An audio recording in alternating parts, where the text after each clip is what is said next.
السلام علیکم ورحمۃ اللہ وبرکاتہ۔ میرے بھائیو، میرا عزیزو،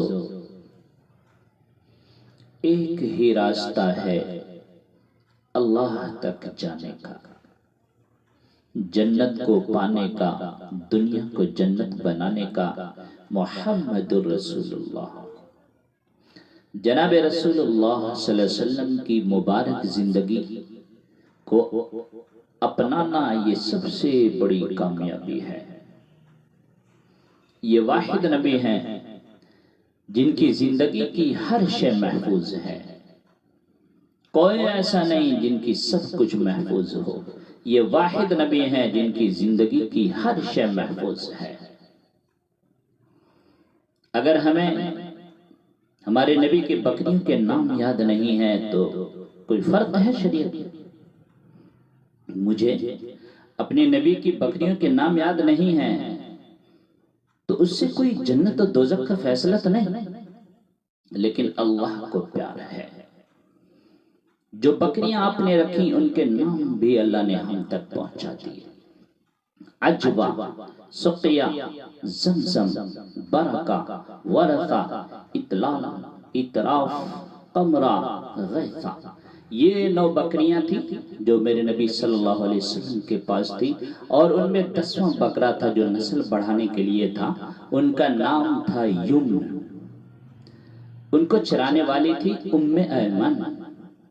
آپ صلی اللہ علیہ وسلم کی مبارک زندگی میں ایک بکری قمرہ مر گئی، اور 8 تھی جو آپ کی وفات کے بعد بھی زندہ رہی۔ تو اللہ تعالیٰ نے اپنے حبیب کی ادا کو اس طرح سے محفوظ کیا۔ میرے نبی کی 4 اونٹنیاں تھیں، عزبہ، جدعہ، شہبہ، حزبہ۔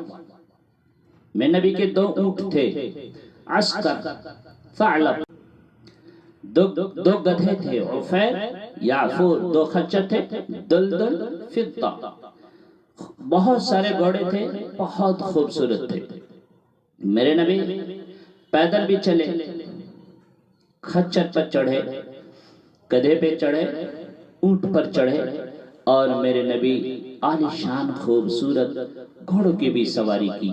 تو آپ نے سب کو راستہ دیا، مالدار کو بھی راستہ دیا کہ اگر گاڑی لینا چاہیں تو لے لیں، متوسط درجے آدمی کو بھی گاڑی لینا چاہیں تو لے لیں، پیدل چلنا چاہیں چلیں، سائیکل پہ سوار ہو کے چلنا چاہیں چلیں۔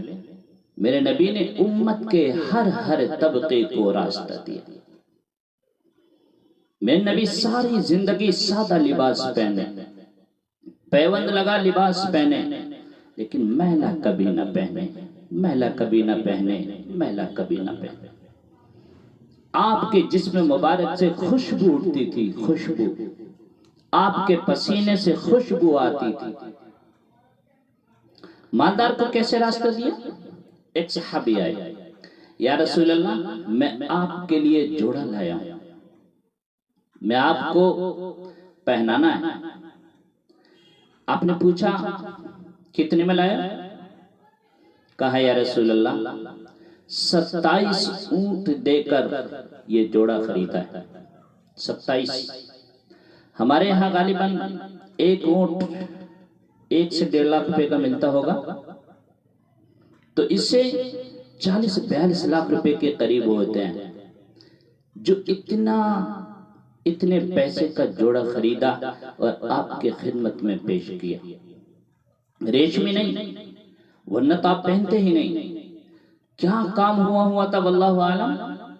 تو آپ نے یہ نہیں کہا کہ میں نہیں پہنوں گا، یہ کیوں لائے، یہ اسراف ہے، نہیں، آپ نے پہنا، تھوڑی دیر بیٹھے، پھر اسے اتار کر دے دیا۔ تو آپ نے امت کے مالداروں کو بھی راستہ دیا کہ اگر کوئی گاڑی لینا چاہیں تو لے سکتا ہے، کوئی اچھا لباس پہننا چاہیں تو پہن سکتا ہے۔ فتوے نہ ٹھوکو، فتوے نہ ٹھوکو، میرے نبی نے بھی کیا ہے۔ ایک صحابی آیا، یا رسول اللہ، میں آپ کو مغز کھلانا چاہتا ہوں، مغز۔ جو کھوپڑی ہوتی ہے، کھوپڑی میں مغز، وہ کھلانا چاہتا ہے۔ آپ نے کہا ٹھیک ہے کھلاؤ۔ تو وہ اتنے بڑے بڑے دیر لے کر آئے۔ آپ نے کہا یہ کیا؟ کہ یا رسول اللہ جی چاہ کے آپ کو کھلاؤں، 100 اونٹ کو ذبح کر کے اس کا مغز نکال کے پکایا ہے، آپ بھی کھائیں اور اپنے ساتھیوں کو بھی کھلائیں۔ تو آپ نے یہ نہیں کہا کہ تو نے بہت اسراف کیا، ایسا کیوں کیا؟ نہیں، کہا شاباش شاباش، یہ سخاوت ہے، یہ سخاوت ہے۔ تو جہاں شریعت میں تکلف جائز ہے، تکلف کر سکتے ہیں، جہاں سادگی جائز ہے، سادگی جائز ہے، شادی میں تکلف جائز ہے۔ میرے نبی نے حضرت زینب کا ولیمہ سارے مدینے کو کھلایا۔ اس وقت مدینے کی آبادی تقریباً 5000 کے قریب تھی، آپ نے سب کو کھلایا، آئے کھا کے گئے، آئے کھا کے گئے، سب کو کھلایا۔ میرے نبی کے گھوڑے کے نام بھی اللہ نے محفوظ کیے ہیں، سجل، سقف، سبحہ، مرتجل، مرتجز، لزام، تراز، لحیف، یعصب، یعبوب، یہ میرے نبی کے گھوڑوں کے نام ہیں۔ جس اللہ نے اپنے نبی کے گھوڑوں کے نام بھی ہم تک پہنچائے ہوں، اس نبی کی خوبصورت زندگی ہم تک نہیں پہنچائی۔ میرے بھائیو، نبی کی زندگی پڑھو، اپنی زندگی کو محمدی جیسی زندگی بناؤ، خوبصورت زندگی بناؤ۔ زندگی خوبصورت ہونی چاہیے، ہماری زندگی کو پہچان ہونی چاہیے۔ جیسے بہت سے لوگ کہتے ہیں کہ تبلیغ والے گستاخ رسول ہوتے ہیں، یہ نبی کو نہیں مانتے۔ جاہل لوگوں نے بدنام کر کے رکھ دیا۔ ایک مسجد میں ایک تبلیغ والے بیان کر رہے تھے، ان کے بیان میں دوسرے گاؤں کے آدمی بھی آئے ہوئے تھے، ذمہ دار، علاقے کے سردار، سب آئے ہوئے تھے۔ جب بیان سے فارغ ہوئے تو واپس اپنے گاؤں گئے۔ انہوں نے اپنے امام مسجد کو بلایا اور کہا کہ مجھے آپ نبی کے بکریوں کے نام بتائیں۔ کیا کہہ رہے ہیں؟ بکریوں کے نام بھی ہوتے ہیں؟ کوئی نام نہیں ہوتے؟ کوئی مسئلہ پوچھو کہ یہی مسئلہ ہے، بتائیں نبیوں کے نبی کے بکریوں کے نام بتائیں، کہ کوئی نام نہیں ہے۔ تو انہوں نے کہا سن لے، تو نے آج تک مجھے یہ کہتا رہا کہ تبلیغ والے گستاخ رسول ہیں، لیکن میں آج ان کے مولوی کی تقریر سن کے آ رہا ہوں کہ وہ بکری کے نام بھی بتا رہے تھے۔ جو نبی کے بکریوں کے نام تک جانتے ہوں، گستاخ رسول کیسے ہو سکتا ہے؟ لہٰذا تبلیغ والوں کی مخالفت آج سے نہ کرنا، ورنہ کان پکڑ کر باہر نکال دوں گا۔ میرے بھائیو، اس طریقے کی لغو باتوں سے بچیں، ان باتوں میں کبھی نہ پڑیں۔